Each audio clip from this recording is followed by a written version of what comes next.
okay. Eat 'em up, yum yum. It's okay. Eat 'em up, yum yum. Yo, what up, fam? It's your boy JC, Vinyl Beats and Needs, with another episode. But before we get into that episode, let's take a quick break with a word from our sponsors. It's okay. Eat 'em up, yum yum. It's okay. Eat 'em up, yum yum. It's okay. Eat 'em up, yum yum. It's okay. It's okay.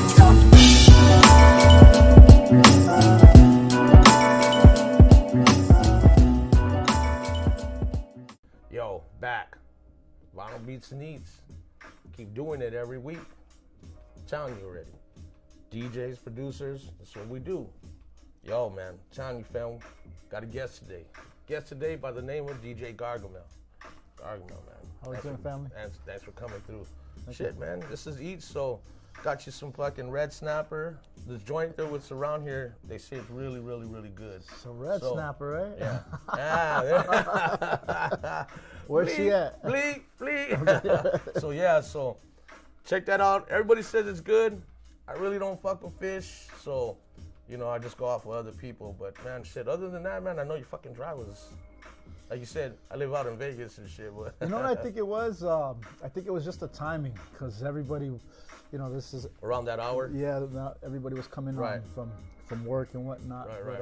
Nevertheless, we're here, man. Yeah, shit. That's You what know, you gotta make it happen. Man, so try your red for the snapper. music. I want to know how that Okay. shit is, man. I want to, so far,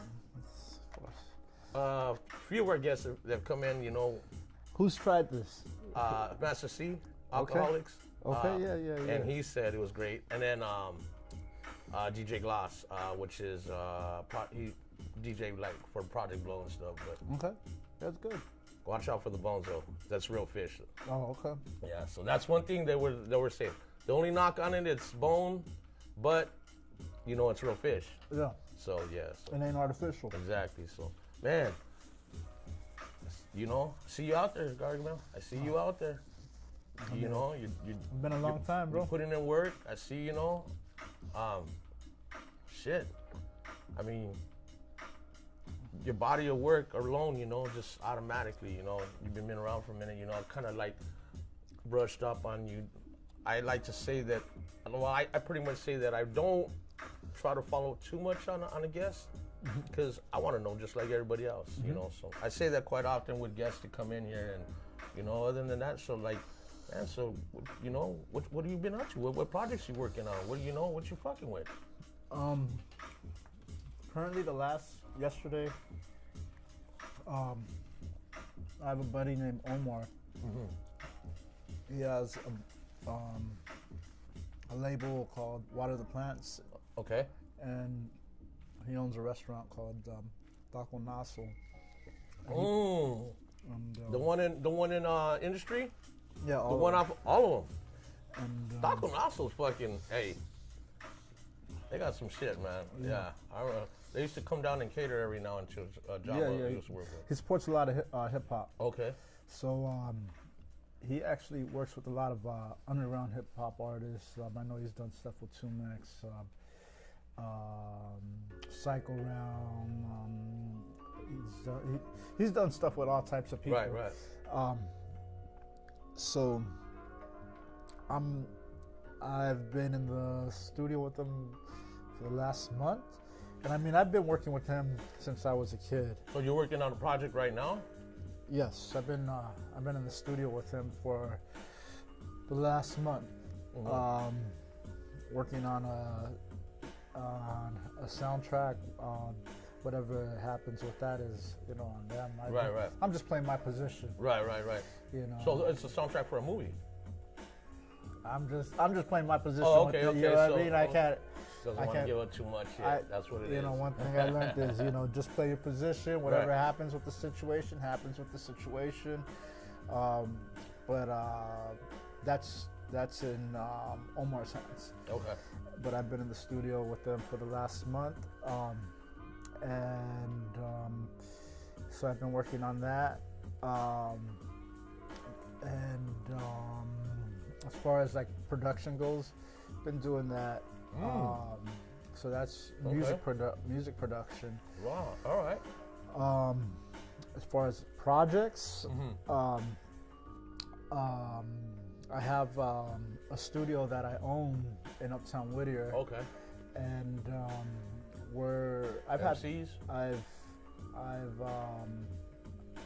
I've had that for close to 18 years now. And last Saturday, I believe, we had a 12-hour live stream. We had Tony G there. He's pretty much like our cool Herc, you know. Right. Oh yeah, most definitely. Tony's yeah. We had Havoc, one of the original beat junkies. Was that one with DJ High C was on there too? Yeah, High C. Right. Okay. So I saw. Yeah, that's right. I did, and I reposted that for you. Yeah. So that was this past weekend, right? Yeah. Okay. Yeah. So we try to get a little bit of all flavors, just so it doesn't get stale, but at the same time, just curated right, where we have everybody that's top notch and right. Just a mutual respect. So the whole idea with that is just getting everybody back to reality, and because everybody lives on their phones and in a digital world. In a digital world, and right. Back when I was coming up, we would have these record pool meets where all the DJs would come together and just exchange, vibe out, and promote, and exchange music, etc. I used to do street promotion back then too. Okay. So I worked for a company, Mad Pro with E1. Nerve and E1. That's my boy. Yeah, okay. Nerve's the one that did our logo. Okay, so you know exactly what I'm talking about. Oh, yeah. That was, everything was hands-on. Exactly. Everything. There was no fucking internet or anything like that. Like, everything had to be like word of mouth or pretty much physically going and doing it. Exactly. So you completely understand the whole genesis of everything. Right. And, where it's not necessarily open to the public, but because we don't want the vibe to be disturbed. Right. Where it's not necessarily about money, because then things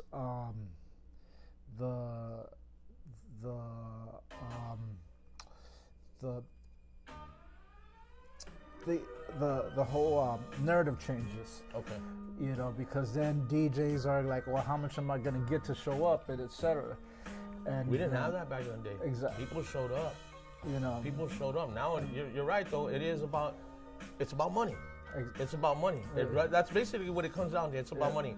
Oh yeah, because I'm not gonna say no names, but I had a DJ tell me that, well, how much you gonna pay me? And I'm like, yo, I ain't gonna pay you nothing, man. Right. Well, let me tell you, man, I'm a DJ. Right. And I'm a DJ, and there's certain things where I'm like, okay, like, and there's certain things where I kind of like gauge people, and like I'll throw out a number just to see like how real they are. Right. But if I see that the whole say genesis of something is for the cause, for the community, right, and that it's not open to the public. This is to come back to reality. That's what kind of blew me away, though. That's what blew me away, Gargamel, because like we're not a show where we're making money off of people or anything like that. We're actually here for the cause. We really are. I mean, we're the only fucking DJ and producer show. Everybody does MCs and everything. We're the only ones that cater to DJs and producers only, So, yeah, we are for the cause. We're trying to build a platform for that. I understand. So that's what I'm saying. So, like, I get what you're saying, though, because if it's for the cause and everything, then yeah. But if you're one of these cats that's trying to make $1 off it, okay, then how much are you going to pay me? Yeah, I get you. I totally. And it's only right, though. Exactly. It's only right, It's only right, though. But, because a lot of our old school DJs, they weren't getting that paper like exactly. And this is what I tell everybody, Yeah. When I first got into this, I never got into this for the money, and there wasn't $1 million DJs, etc. I got into this because I loved it. Love. Yeah. Money it taints things, and if I got into this strictly for the cash, then that's what it would be. Right. But I started DJing when I was 12 years old. But our era didn't teach us that. Exactly, and that's what I'm saying. Like, I started DJing because, you know, that's what got me out of the street. But not only that, I got into it because I love the music. And sometimes I have to check myself to, like, what did I get into this for? Right. You know, so sometimes where it just becomes about the finances, and then the whole idea and just the path that I'm on kind of takes away from it, and it just becomes a headache because the people I'm dealing with are different types of people. Yeah, they're not that same vibe. It's not the same principle. It's not the same value. And those people, most of those people are weasels. You're on two different pages. And then you gotta kind of like weasel out the weasels. Not even like you gotta like check them and be like real stern with them and like you said, weasel out the weasel. And it's like. That's why kind of like circling back to what I was saying, like when we're doing those meets, like the live stream, I don't even want to have that vibe there. Right. I just want to everybody doing it because they want to be there. Exactly. No, you know, it's like bro, Tony was there like 10 hours just chilling. You know, Havoc was there like 6 hours just chilling because it's like a vibe that you don't get every day. Yeah. You know, like the last time we were having meets like at Cali King might have been like. You were part of Cali Kings? Yeah, I was part of Cali Kings and Heavyweights. You know, rest in peace, Frank V. Oh yeah. Yeah, all the way to. Oh yeah, that's right. He was the one that started Cali Kings, right? Yeah, that's right. That's Nick and Eric. Yeah, we had Nick V on the show. Yeah, and we had when we were actually we were talking. You know, he kind of like we brought up the whole Cali Key thing and everything. Yeah. Rest in peace to I just DJ'd at their old spot at Mark Ski's book signing. You said Mark Ski. Whoa. Yeah. He's from yours. Yeah. Wow. Mark Ski's old school, man. That's crazy. Yeah. See, because I mean, probably like around the same age. So yeah, I was, and I was involved as far as promotion and stuff like that, and then being an MC, and so that kind of like tapped me into a lot of the people and a lot of during those times. But yeah, man, we had, who we had on here? We had Paul Stewart on here. Paul Stewart from Delicious? DJP. Oh yeah. Remember DJP? Yeah. White dude, right? Yeah. Yeah, you did all the promotion and everything. He was responsible for Far Side. Yeah. But that's my fam right there too, Yeah. So yeah. See, I mean, it's crazy though, GARGAMEL, because this LA scene, it's a small little world. It's big, but it's a small little world because everybody interacts one way or another, or runs into one another. This is what I say, that you have your lifers, that are in this game that really truly do it, and there's people that do it with respect, and then you have, for lack of a better term, you have your weasels, And I hate to say it, but I mean, I'm a person who speaks truth, bro. Like, those are the people when you're in this for the long haul, you just gotta call it for what it is. You're like, yo, bro. Because it's one of those things like, this is me. Like, this ain't a fad to me. Like, I ain't in and out. Like, I'm fucking living this shit, man. Like, I'm gonna fucking die with my hands on the table and shit like that, Yeah, I feel you, I feel the same way too, I'm real passionate about it, this whole music thing, and like I said, I was able to see the sides of the DJ, the producer, the MC, the promotion, everything like that. And you know what? Nah, man, I wouldn't trade it for the world, GARGAMEL. I love this fucking music, man. I love, besides hip hop in general, just music, all around. Yeah, but likewise. Yeah. Likewise. I mean, I tell people all the time, music saved my life. Music saved my life. I mean, it's taken me all across the globe. It's the soul, man. And I mean, you know, I don't think anything else would have taken me, you know, to you know, lands that I never would have thought I would have made. I think if it wasn't for music, I mean, I don't think I would have made it to the age that I am, because right. As a kid growing up where I grew up, oh yeah, we didn't think that we're gonna make it to 18 because everybody's going to juvenile hall, YA, and then we're expected to go to prison. Or if not, getting shot. Dead. Exactly. Yeah, shit like that. Yeah, caught up. Or yeah. No, you're right. You're right. And you know, so you're one of the fortunate ones, actually. You know, they made up. Music, man. I mean, for whatever it is, whether a kid plays a sport or whatever it is, you find that avenue to go down because you know you don't want to be doing this shit. You know, and you lock in and you use that as your tool to get you the fuck out of there. Yeah. And I think the difference with DJing as opposed to the sport is, unfortunately, sometimes the sports stop with us after, like, you know, 21, 22, 23, because, you know, not all of us can be pros. Exactly, that part. Right. But with music, you keep going. Yeah, music is, you know, music is like a martial art. Sky's the limit. It's open. It really is. There's different avenues to go down. It's not just be a DJ. You could be a producer or whatever. I mean, yeah, you're right. You know, and as you practice your craft, you just continue to own the knowledge, and it makes you a better person. Like as far as music goes, because you have that knowledge, you know, and from when you were from the beginning as opposed to now, like you grew. Exactly, and you continue to grow. Yeah, you continue to grow, and yeah, like you just it's almost. I look at it like a martial art, because you just become like a monk in a sense. So you're right, like levels, like brown belt, and then you get to that black belt, and then after next you move on. Yeah. You know, and I mean, that's how I look at it. So it's like, that's a good way to look at it. No, that's a good way to look at it, man. That's a good way to look at it.